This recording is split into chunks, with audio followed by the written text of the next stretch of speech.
उगम हा किंगरी सारख्या आदिवासी वाद्यापासून झालेला आहे असं दिसतं.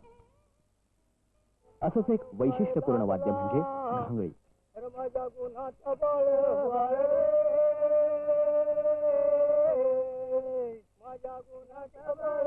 अन्नधान्य देणाऱ्या कणसरी देवतेच्या आणि भूमातेच्या प्रार्थनेसाठी हे वाद्य वाजवतात.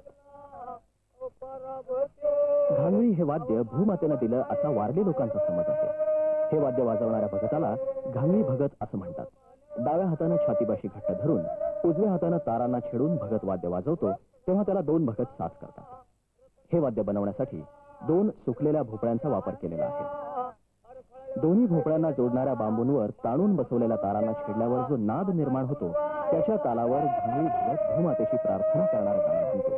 त्याला पलघट असं म्हणतात. या गाण्याबरोबर कथा सुद्धा सांगितली जाते.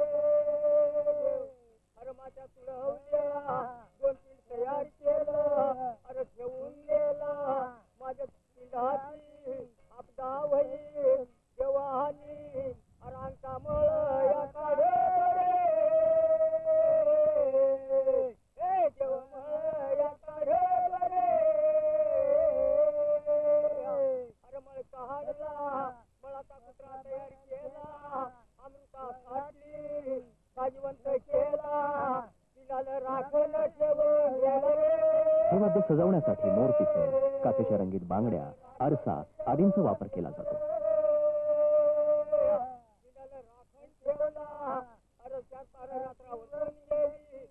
रुद्रवीणेसारखं दिसणारं हे वाद्य वारली समाजामध्ये प्रचलित आहे.